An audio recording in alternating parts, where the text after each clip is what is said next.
जय भीम साथियों, बहुजनों द्वारा सामूहिक प्रतिरोध की मिसाल है 2 अप्रैल का भारत बंद। 5 साल पहले 2 अप्रैल 2018 का भारत बंद बहुजन आंदोलन व्यापकता में कहें तो भारत के लोकतांत्रिक आंदोलन के इतिहास में एक महत्वपूर्ण दिन के रूप में दर्ज हो गया है। साथ ही बहुजनों के लिए प्रतिरोध की जो प्रेरणा का भी ये स्रोत बन चुका है। इसका महत्व इसलिए भी है क्योंकि इसका असर दिखा है। नरेंद्र मोदी सरकार को इस आंदोलन के बाद झुकना पड़ा और संसद में कानून लाकर सुप्रीम कोर्ट द्वारा SC/ST एक्ट के संबंध में दिए गए जो निर्णय थे उनको निष्प्रभावी बनाना पड़ा, मतलब उसको खत्म करना पड़ा। यह महज केवल SC/ST एक्ट बचाने का आंदोलन भर नहीं था। ये आंदोलन भारत बंद एक दिन के दायरे तक सीमित नहीं किया जा सकता है और ना ही इसका महत्व SC/ST एक्ट पुनर्बहाली तक सीमित है। साथियों, व्यापकता में इस आंदोलन का मुल्क की जो देश की जो लोकतांत्रिक चेतना को जो झकझोरा है और उत्पीड़ित समूहों की लोकतांत्रिक सक्रियता को आवेग प्रदान किया है। आवेग मतलब क्या होता है? मतलब इसको गति प्रदान की है। नई और साथ ही नई जो संभावना है उसका भी आगाज हुआ है साथियों। लेकिन इस आंदोलन, इस ऐतिहासिक भारत बंद की पृष्ठभूमि को समझने के लिए 2014 से आकलन जरूरी है। नरेंद्र मोदी की सत्ता में आने के बाद संविधान को कमजोर करने की चौतरफा ब्राह्मणवादी वर्चस्व को पुनः स्थापित करने की कोशिशों और साजिशों तेज हुई हैं। दूसरी तरफ भाजपा RSS से इतर सवर्णों के जो सामूहिक समूह हैं उनने SC/ST एक्ट और SC/ST OBC के आरक्षण के खिलाफ सवर्ण आरक्षण जैसे मसले पर भी इनकी सक्रियता सामने आई है। तो आपको पता है सवर्ण आरक्षण भी मिल चुका है जो EVS के तौर पर 2019 से मिला था और सुप्रीम कोर्ट ने क्या किया? सुप्रीम कोर्ट ने भी इसको हरी झंडी दे दी जो केस चल रहा था। तो सवर्णों के न्याय व वर्चस्व की छूट का दावा जलाना शुरू किया। खेत हलियारों से शैक्षणिक परिसरों और खेत के मैदान से लेकर सरकारी कार्यालयों तक जीवन के हर क्षेत्र में सवर्णों के दबदबे व हिंसक हमले का दौर शुरू हुआ। दलितों, पिछड़ों की राजनीतिक शक्तियों के एक हिस्से की भाजपा के साथ यारी और दूसरे हिस्से संपूर्ण विपक्ष की निष्क्रियता और अक्षमता सामने आई थी। इस परिदृश्य में बहुजनों की सड़क पर सक्रियता मोर्चाबंदी का सिलसिला शुरू हुआ। सबसे पहले रोहित बोमिला की जो सांस्थानिक हत्या के खिलाफ बहुजनों का सड़क पर जो जबरदस्त जो सक्रियता भी सामने आई, दर्ज हुई।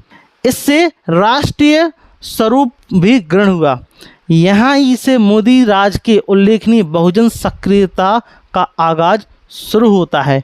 इसके बाद सिलसिला आगे बढ़ा तब जब गुजरात में ऊना में जो दलितों के साथ बर्बरता हो उनकी पिटाई हुई, उत्तर प्रदेश के सहारनपुर में दलितों के दमन व महाराष्ट्र के भीमा कोरे गांव में बहुजन विरोधी हिंसा की घटनाओं के खिलाफ बहुजनों की आंदोलनात्मक सक्रियता राष्ट्रीय स्तर पर दर्ज किया गया।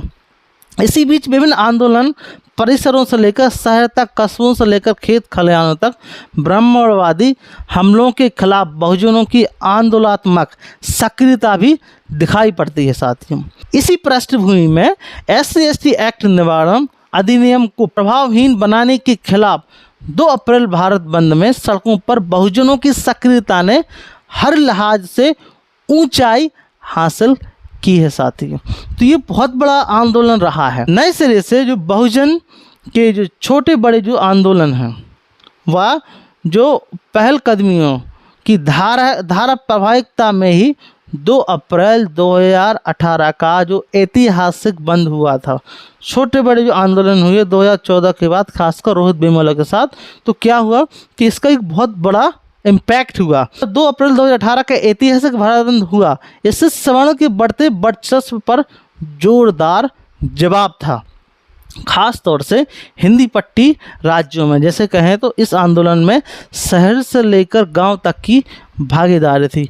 संपूर्ण बहुजन समाज के प्रगतिशील हिस्सों के साथ खास तौर पर दलित समाज के शहरी मध्य वर्गीय से लेकर गांव के गरीब मजदूरों के साथ छात्र नौजवानों की व्यापक भागीदारी थी। भागीदारी और भौगोलिक विस्तार के लिहाज से एक नया इतिहास ही रच गया। आंदोलनकारी आर पार की लड़ाई की भावना और जबरदस्त ऊर्जा से सड़कों पर आए थे। साहस और शहादत की मिसालें भी कायम हुई, जिनमें 14 जो हमारे नौजवान थे जो आंदोलनकारी थे उनको भी शहीद होने पड़ा। दर्जन भर जो से ज़्यादा जो अधिक जो आंदोलनकारी थे वो शहीद तो हुए, जेलों में भी बंद किए गए। हजारों आंदोलनकारियों पर मुकदमा दर्ज किया, जिसमें से उत्तर प्रदेश, राजस्थान और मध्य प्रदेश विशेष था। बहुजन राजनीतिक धाराओं की निष्क्रियता और बहुजन समाज की आकांक्षा व आक्रोश को स्वर देने में विफलता व नकारेपन के विकल्प में मामूली संगठनों आम बहुजनों ने ऐतिहासिक जिम्मेदारी अदा की तथा यह बता दिया कि बहुजन समाज अभी जिंदा है। राजनीतिक शक्तियां और आंदोलन का मोहताज नहीं है, ना किसी पार्टी की ज़रूरत है और ना किसी राजनीतिक शक्तियों की ज़रूरत है। वह वैकल्पिक विपक्ष की भूमिका की लड़ाई के लिए तैयार है। बहरहाल 2 अप्रैल 2018 को हुआ भारत बंद प्रेरणा का स्रोत बना हुआ है। अभी तक 5 साल हो चुके हैं। इसके बाद बहुजन राजनीतिक धाराओं से इधर बहुजन आंदोलन स्वतंत्र धारा के बतौर अपनी पहचान बुलंद कर रहा है। इसके बाद भी यह सिलसिला अभी आगे बढ़ रहा है। यह कहना अतिशयोक्ति नहीं है कि बहुजन समाज का लोकतांत्रिक जागरण आगे बढ़ रहा है और बहुजनों की लोकतांत्रिक दावेदारी भी आगे बढ़ रही है, जो अंततः मनु का विधान थोपने की साजिशों को क्या शिकस्त देगा। तो जो बहुजन आंदोलन ये बहुत बड़े पैमाने पर हुआ, काफ़ी लोग मरे, मतलब शहीद हुए। तो जो शहीद हुए उन पर मेरी तरफ से उनको कोटि कोटि बंदन, और यह ज़रूर मोटिवेशन देगा। तो आपको ये वीडियो कैसी लगी प्लीज़ इस वीडियो को अंत में मतलब इसमें ज़रूर बताएं और इसको कमेंट ज़रूर करें। इसको अच्छा लगा तो शेयर करें और चैनल को सब्सक्राइब करें। तो इसी प्रकार के मैं वीडियो बनाता रहूँगा। तो मिलते हैं पर इसी प्रकार की नेक्स्ट टॉपिक के साथ में। Thank you very much, thanks for watching. धन्यवाद। जय भीम, जय भारत, नमो बुद्धाय।